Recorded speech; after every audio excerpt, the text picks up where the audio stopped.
All through you still ruling the roost of sorts. ऐसा बोलो ना, I'm the last of the stars. जैसे ये यहाँ एक साथ हैं, वैसे ही ये एक साथ बॉलीवुड पे राज करते हैं। मगर 30 साल से भी ज्यादा बॉलीवुड दबोचे रखने के बावजूद तीनों कोई मूवी में साथ नजर नहीं आए हैं। आप अफोर्ड कर सको तो ऑफर कर दो, बेटा चड्डी बनियान बिक जाएगी। झुक के रहना पड़ेगा मेरे आगे। लेकिन 30 साल के उनके सफर में ग्लैमर, कंट्रोवर्सी और स्टारडम का सबसे बड़ा हाथ है। पर आखिर क्या राज है 60 साल के होकर भी आज तक पूरी बॉलीवुड इंडस्ट्री इनसे डरती है? आखिर ऐसी कौन सी वजह है कि तीनों खान न सिर्फ इंडिया में लेकिन पूरी दुनिया को अपने इशारों में नचाते हैं? आज इस वीडियो के द्वारा हम पता लगाएंगे कि क्या सच में इनका दबदबा है या सब हवाई बातें हैं। ऋतिक रोशन ने क्रिश 4 की अनाउंसमेंट 2021 में ही कर डाली, यानी वो मूवी जिसकी अभी तक कोई तारीख भी नहीं पता चली, वो मूवी पहले ही अनाउंस हो गई। वजह 3 खान। जी हाँ, चाहे 2020 से खान फ्लॉप्स की कतार में थे, लेकिन फिर भी कोई इनके साथ मूवी रिलीज नहीं करना चाहेगा। हालांकि ऐसा नहीं है कि आज से पहले कभी किसी ने इन स्टार्स के साथ टक्कर नहीं ली। आमिर खान की दंगल को 2 भी पछाड़ देने के लिए विद्या बालन ने उनसे पहले अपनी मोस्ट अवेटेड कहानी 2 रिलीज की, लेकिन वो पिट गई। सलमान खान की बजरंगी भाईजान के 10 दिन पहले बाहुबली का पहला पार्ट रिलीज हुआ, लेकिन कटप्पा ने बाहुबली को क्यों मारा की जगह लोग तुरंत मुन्नी और बजरंगी की कहानी से जुड़ गए।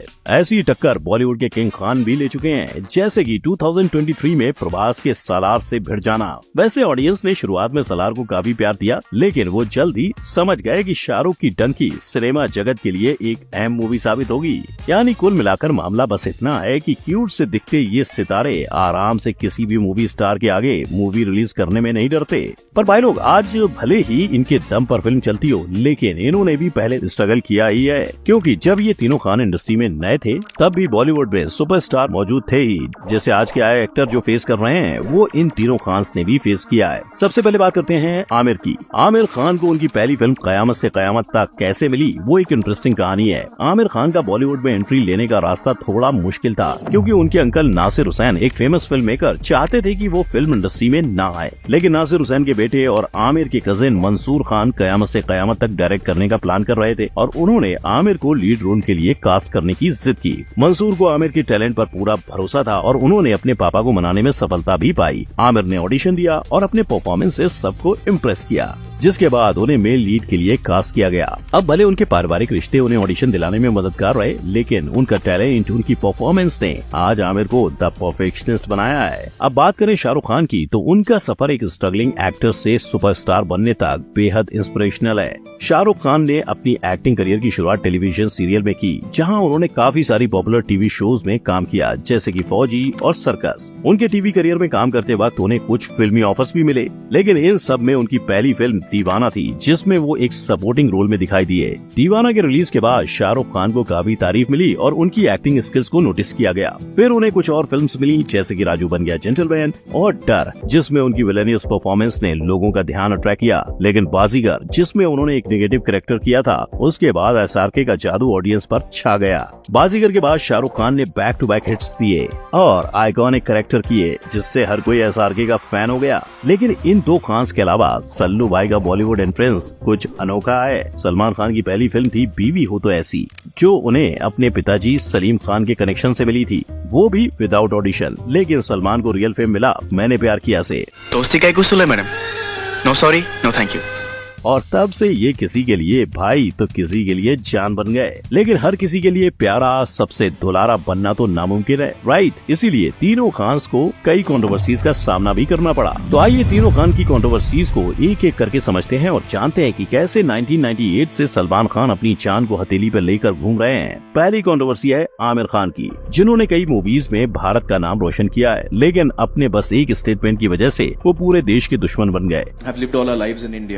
First time Kiran says, should we move out of India? Now that's a disastrous and very big statement for Kiran. She fears for her child, she fears for, what the atmosphere around us will be. यानी जो actor सत्यमेव जयते के द्वारा भारत की कई दिक्कतों को सामने लाया, उसी एक्टर को इंडिया से दिक्कत होने लगी। इस स्टेटमेंट ने आमिर खान को 100 करोड़ से भी ज्यादा का खर्चा करवाया। आमिर के एक स्टेटमेंट से उनकी high budget thugs of Hindustan लुट गई, बर्बाद हो गई। लेकिन मामला यही नहीं रुका, आमिर खान की लाल सिंह चड्ढा भी उतनी ही फ्लॉप हुई और इसी वजह से उन्होंने अपनी 100 करोड़ की फीस भी वापस कर दी। अब चलो, आमिर को तो पैसों का नुकसान हुआ, लेकिन शाहरुख खान का क्या? इन्हें तो अपनी इज्जत दांव पर लगानी पड़ी थी। बात तब की है जब अपने मुन्ना को बचाने खुद पापा खान को आना पड़ा। सोचो शाहरुख पर क्या बीती होगी जब उन्हें अपने बच्चे को जेल की सलाखों के पीछे मिलने जाना पड़ा होगा। लेकिन किंग खान इससे भी नहीं शर्माए और तुरंत उनके आगे घूसखोरी की कंट्रोवर्सी खड़ी हो गई। यानी कि आर्यन को जेल से बाहर निकालने के लिए शाहरुख ने ऑफिसर समीर वानखेड़े को पैसे खिलाए थे। वैसे भी शाहरुख की वानखेड़े नाम के साथ अलग ही हिस्ट्री है, राइट? लेकिन फिलहाल वो सारी कंट्रोवर्सी से ऊपर उठ चुके हैं और काश फैक्ट भाई ऐसा ही सल्लू भाईजान के लिए भी कह पाता, क्योंकि इनकी एक हरकत की वजह से उन्हें 1998 से केवल डर में रहना पड़ रहा है। बात है ब्लैक बक केस की, जिसमें सलमान ने यूं ही हंटिंग के द्वारा मार दिया था। बस तब से लेकर अब तक लॉरेंस बिश्नोई और उसकी गैंग हाथ धोकर उनके पीछे पड़ गई है। 1998 से लेकर अब तक सलमान खान के ऊपर कई जानलेवा हमले तक हो चुके हैं, जिसमें से एक में तो वो गोली खाते हुए बच गए। एक बार बिश्नोई गैंग ने सलमान को साइकिल चलाते वक्त मारने की ठान ली थी, लेकिन समय रहते पुलिस को पता चल गया और शार्प शूटर ने अपना प्लान कैंसिल कर डाला। Sharp shooter almost got the Bollywood superstar Salman Khan outside his residence. In fact दूसरी बार सलमान खान के घर पे गोली भी चली, यानी कदम कदम पर सलमान को काफी खतरा है। बस अब देखना ये होगा कि आखिर वो इस सदमे से कब बाहर आ पाएंगे। पर जितना बुरा इनके साथ हुआ है, उससे भी बुरा ये लोगों के साथ कर बैठे हैं। जी हाँ, तीनों खान्स की वजह से कई लोगों के करियर बर्बाद हो चुके हैं। उन बर्बाद लोगों में सबसे पहली है प्रियंका चोपड़ा। इनके इतने सक्सेसफुल करियर के बावजूद उन्हें इंडिया छोड़ के दुम दबा के भागना पड़ा था। वजह शाहरुख खान। इन दोनों के प्यार के चर्चे इतने ज्यादा बढ़ चुके थे कि पूरी बॉलीवुड इंडस्ट्री ने मिलके प्रियंका को बायकॉट किया।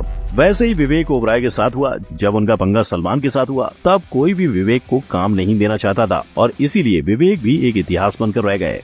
ऐसा ही हाल जुबैर खान और अनुराग कश्यप के भाई अभिनव कश्यप का भी हुआ। हालांकि अभिनव कश्यप ने सलमान की हिट दबंग मूवी डायरेक्ट की थी, लेकिन कुछ अनबन की वजह से सलमान के परिवार ने अभिनव से इतनी बड़ी दुश्मनी मोल ले ली कि न सिर्फ अभिनव पर उनके पूरे परिवार को मारने की धमकियां मिलने लगी। पर जहां दोनों ही बॉलीवुड खान लोगों के करियर डुबाने के लिए जाने जाते हैं, वहीं आमिर की तरफ से ऐसी कोई कंट्रोवर्सी निकलकर सामने नहीं आई। शायद यही वजह है कि आमिर की मूवीज को न सिर्फ इंडिया पर दुनिया भर में प्यार मिला। इसीलिए दंगल ने चाइना के बॉक्स ऑफिस पर तकरीबन 1000 करोड़ रुपयों का मुनाफा कर डाला और ये सिलसिला तारे ज़मीं पर से चल रहा है, जहां हिंदी न आने पर चाइना वालों ने अपनी भाषा के सबटाइटल का इस्तेमाल भी किया। वहीं जब बात भाईजान की आती है, तो ये भी विदेशी मीडिया पे छाए हुए रहते हैं, पर भारत का नाम तो सबसे आगे शाहरुख ने ही आगे बढ़ाया है। विदेश में जहाँ देखो सिर्फ शाहरुख के ही चर्चे होते रहते हैं और उनकी फेम दुबई में कितनी है वो तो आप जानते ही हो। इतना ही नहीं, शाहरुख को फीफा वर्ल्ड कप के एक शो के दौरान भी बुलाया गया।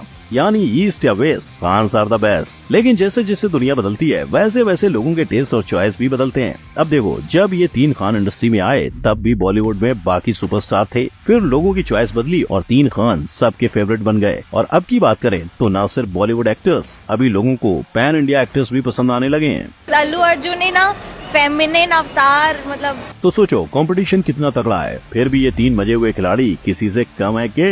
और वैसे भी देखना, आने वाले समय में इनका नाम इनके बच्चे रोशन करके रहेंगे और सिर्फ एक्टिंग ही नहीं, इनके बिजनेस भी हैं। लेकिन इन सब में सलमान भाई बेचारे कुछ नहीं कर सकते। और वैसे भी देखा जाए तो बॉलीवुड को कंट्रोल करना किसी एक के हाथ में तो है नहीं। बॉलीवुड को कोई चला सकता है तो वो है ऑडियंस, आप और मेरी जैसी जनता, जो एक वक्त में किसी भी एक्टर को फेम दिला सकती है तो किसी एक्टर को हेट।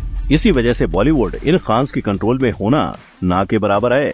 तो भाई लोग, ये थी खान की बातें। आपको इनमें से कौन सा खान सबसे ज्यादा पसंद है, हमें कमेंट करके जरूर बताएं। और अगर आपको जानना है कि क्या सच में दाऊद अभी भी बॉलीवुड को कंट्रोल कर रहा है, तो अभी आई बटन पर क्लिक करो। वीडियो अच्छी लगी हो तो लाइक, कमेंट, शेयर और सब्सक्राइब करना ना भूलें। हम मिलेंगे अगली वीडियो में, तब तक के लिए गुड बाय, जय हिंद।